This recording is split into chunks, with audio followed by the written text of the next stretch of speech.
छठी कहानी, search for happiness. भगवान बुद्ध के पास एक अश्वेत रंग की, साधारण भाषा में बोलते हैं थोड़े सांवले काले से रंग की एक लड़की आई। बोले मैं बहुत दुखी हूं क्योंकि मैं इतनी बदसूरत हूं, मैं बहुत दुखी हूं, मैं क्या करूं, मैं कैसे आनंद को प्राप्त करूं, कैसे मैं खुश हो जाऊं, मुझे खुश होने का उपाय दीजिए। इतनी अगलीनेस, इतना गंदा मेरा चेहरा है, मैं काली हूं, भद्दी लगती हूं, इसलिए मैं दुखी हूं, मेरे दुख को समाप्त करिए, मेरे को मुझे कोई रास्ता दिखाइए। भगवान बुद्ध मुस्कुराए, बोले मैं रास्ता दिखाना चाहूंगा, पर मेरा एक काम करिए, जाइए किसी ऐसे आदमी को पकड़ के मेरे पास ले आइए जिसके जीवन में कोई दुख ना हो और बहुत खुश हो। बोले बहुत आसान है।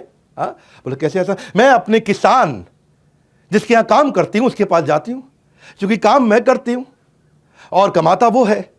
तो वो किसान के पास गई, बोली मालिक कल भगवान बुद्ध के पास जाना है क्योंकि मुझे किसी ऐसे व्यक्ति को मिलाना है जो हमेशा खुश रहा, उसके जीवन में कोई दुख ना हो।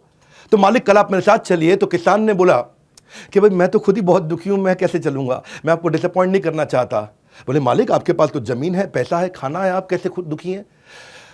तो किसान ने जवाब दिया कि मेरे पास जमीन है, खाना है, पैसा है, लेकिन ये सब कुछ मैं जमींदार को दे देता हूं।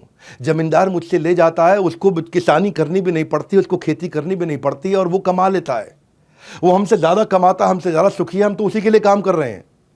तो बोली ओके नो प्रॉब्लम, मैं जमींदार के पास चली जाती हूँ, वो ज्यादा सुखी है। तो जमींदार के पास जाती है और बोलती है कि भगवान आप मेरे साथ चलिए, मुझे भगवान बुद्ध के पास जाना है, किसी ऐसे व्यक्ति से मिलाना जिसके जीवन में कोई दुख ना हो। जमींदार हैरान हो गया, बोले मैं तो सबसे ज्यादा दुखी हूं। बोले आप कैसे दुखी हैं, आपके पास तो इतना पैसा, इतना रिस्पेक्ट, इतना सम्मान है। बोले मुझे दुख है और परेशानी है और टेंशन है, चोरों की, लुटेरों की, डकैतों की, हर समय मुझ पर नजर रखते हैं, रात को मैं ढंग से सो नहीं पाता। तो बोले फिर कौन है सुखी व्यक्ति? बोले असली सुखी जो मिनिस्टर है ना राजा के, वो सबसे ज़्यादा सुखी हैं। उन्हें क्या करना है, वो तो हमको दंड देते हैं, हमसे टैक्स लेते हैं, हमसे सब वसूलते हैं और आराम से राजपाट का सुख भोग रहे हैं। कहती कोई बात नहीं, मिनिस्टर के पास जाती हूँ। जब मिनिस्टर के पास जाती तो वहां भी यही उत्तर मिलता है उसको कि मुझ पे तो जनता का गुस्सा फूटता है, युद्ध का परिणाम मुझे सब झेलना पड़ता है, इतनी तकलीफें जो राजा बोलते हैं करना पड़ता है, कोई छुट्टी नहीं मिलती, 365 दिन काम करना पड़ता है, मैं राजा के साथ जुड़ा हूं लेकिन सारी तकलीफें मुझे को झेलनी पड़ती हैं। तो उसको समझ में आया कि ओ राजा राजा को कोई इंस्ट्रक्शन नहीं देता, राजा सबको इंस्ट्रक्शन देता है। तो वो सुखी होगा। जब वो राजा के पास गई तो राजा का भी वही हाल।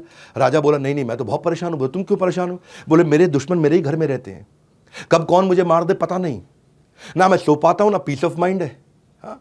मैं तो इतना परेशान रहता हूं कि मैं कहीं अकेले भी नहीं जा सकता, मेरे साथ में इतने लोग जाने पड़ते हैं और कभी कभी मन करता है कि मैं भी अकेले में बाजार जाऊं, कुछ खाऊं पीऊं, लेकिन इतने लोगों के साथ जाना पड़ता है क्योंकि हर समय टेंशन में रहता हूं। तो वो भगवान बुद्ध के पास गई, उसने सारी कहानी सुनाई, ऐसा ऐसा हुआ। हाँ, किसान के पास गई, जमींदार के पास गई, मिनिस्टर के पास गई, राजा के पास गई। तो भगवान ने बताया उनको कि यही असल में लेसन है कि आपको जो सुख मिलेगा वो कहाँ से मिलता है? सुसुखम कर्तुम अव्ययम। असली सुख कब मिलता है? जब राज विद्या राजगुह्यम पवित्रम इदम उत्तमम। जब आपको राज विद्या, वो सीक्रेट विद्या, वो ज्ञान आपके अंदर प्रज्वलित होता है। खुशी पाने के लिए खुद प्रयत्न करें, दूसरों पर निर्भर ना रहें। जो मनुष्य लगातार शिकायत करते रहते हैं वो कभी खुशी नहीं रह सकते।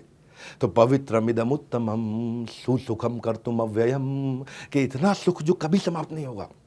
ये सुख बाहर नहीं मिलता, ये भीतर है, आपके अंदर है।